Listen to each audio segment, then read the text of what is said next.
Hello YouTube. No, it's been a little while since I put out my last video. Apologize for that. I appreciate all the new subscribers that I've been seeing lately. It's been pretty cool. Get a little update what we got going on here. Still haven't got the floor in. I did get a new toe board. We'll see if I'm going to put the whole thing in or if I'm just going to cut some patches out of it. For the most part, the toe area is in decent shape. There's, you know, one hole cut out down there, that kind of square hole. This looked like it was, you know, torch cut or plasmid or something without the dross being taken off. So that doesn't look too bad. But when I look over on the driver's side, you can see a little telltale stuff. There's a hole there. That's pretty thin in that spot around the gas pedal. And then you can see some of the rot here on this side. But really not so bad around the dimmer switch here, which actually goes through the floor on these Tri-5s, or on the 55 at least. I think maybe the 57 doesn't do that. I'll have to look into it again. But I had considered getting a floor patch section for a C10 pickup, because I know whenever I was working on those, the dimmer switches on those are in the cab. They just have a little dip in it, so kind of deciding if I want to do that or not. Not really going to drive this thing in the rain a whole lot. I do want to drive it a bunch, but road salt and stuff is not something I think I got to worry about after I get it all put back together. But like I said, I haven't made a whole lot of progress. Haven't been out here that much. Been hanging out with my dad a little bit. He's pretty ill, and you know, he wanted to go fishing on one nice weekend, so like, sure, I'll go do that. So didn't put out a video then, but anyway, getting back out to it a little bit. A nice little warm day here. Got a lot of wind and leaves coming down, but it blew some hot air up.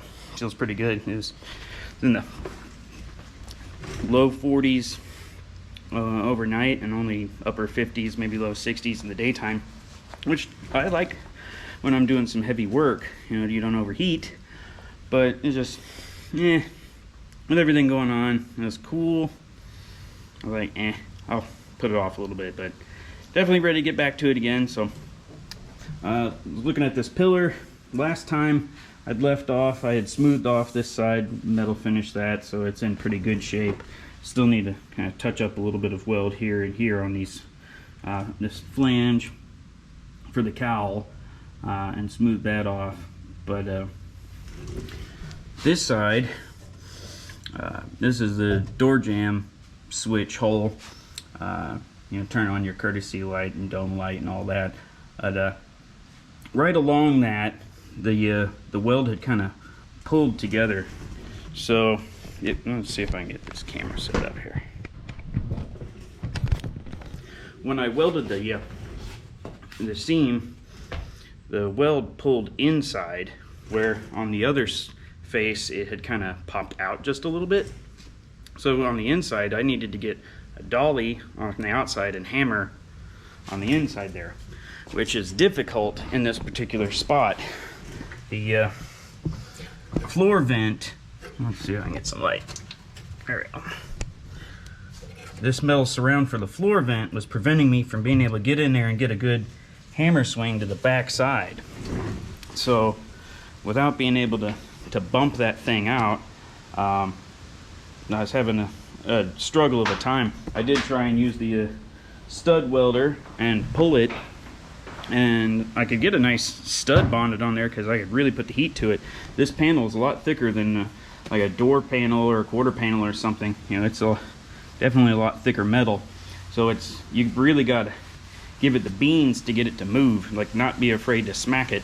And without being able to get a hammer swing in there, trying to use the stud puller, it was just breaking the studs even with them on there pretty good.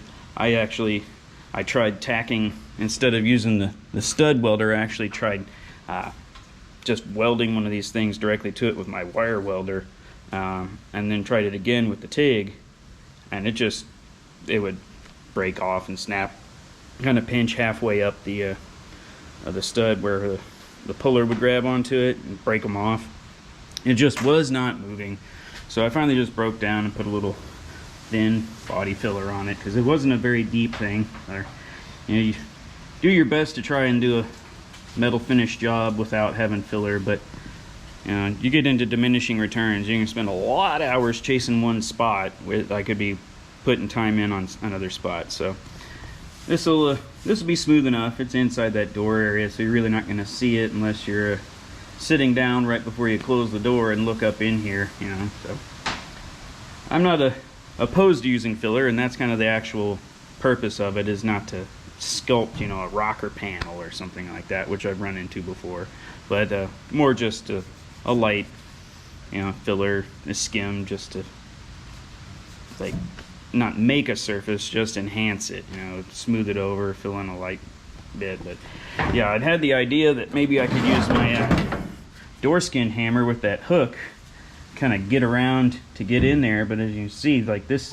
stuff is in the way, and to get it to move, I mean, you really gotta whack the thing with how thick it is, and just couldn't get to it. So oh well, that part's good. So time to move on. I can finally get that new rocker welded in, so that'll be a project this week. Have a new video out for that one. And then yeah, once I get that done, time to start cutting out the floor here. So I'll either do the patch to the toe boards and then do the floor, or do the floor and then do the toe board patches. Haven't figured out my order of operations yet, but either way, that'll make a cool video, I think. It'll be pretty neat, and I'm excited about that.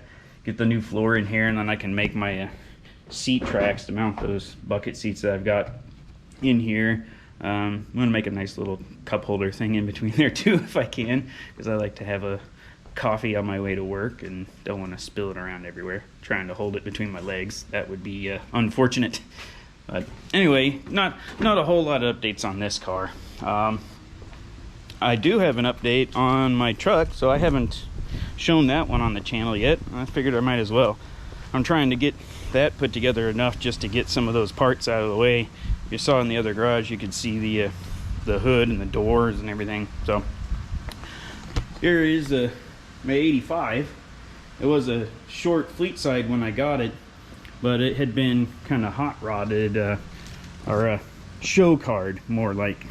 It had the door handles were shaved off, and the locks and the mounts for those big ugly mirrors, which I'm fine with that. But the tail lights and everything were also shaved on it. Fuel filler.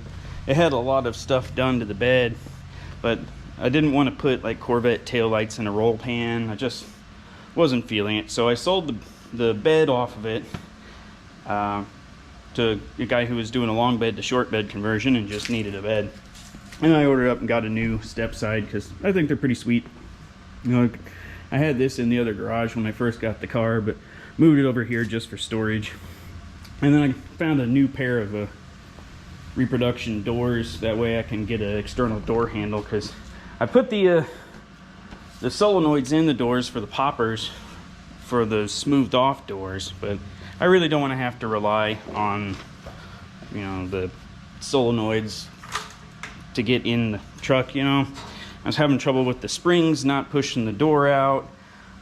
It was just being a pain, and then there was some minor rust issues anyway with those original doors. I'm like, you know what, I'm just gonna kind of passively look around for new doors if I can find them, and I did. But this truck's pretty sweet. I've got a 700 R4 that I put in it. It had a turbo 350 whenever I got it, and a 305, and I've yanked that 305 out and put in the 350 from my old truck that I sold off, a 63 C10. So that should move this along a little bit. Rebuilt the whole front suspension, new Classic Performance 500 series steering gearbox for a little quicker ratio. McGahee's 2.5-inch drop spindles. I've put drop hangers and shackles back here, and a sway bar as well.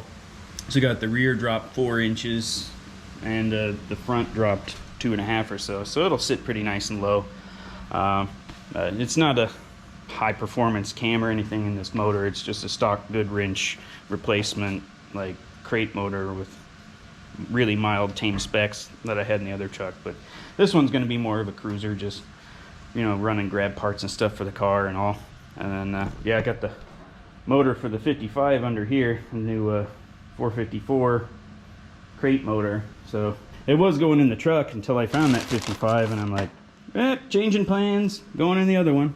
But anyway, if you guys like that truck and want to see some videos on that as well on the channel, let me know in the comments section. And yeah, if you want to see what I'm working on, I got Instagram. It's 55210, just like my YouTube channel. Be happy to, you know, chat with you guys over there as well and answer any comments or questions you guys have. So anyway, everyone have a great day, and I'll catch you later. Bye.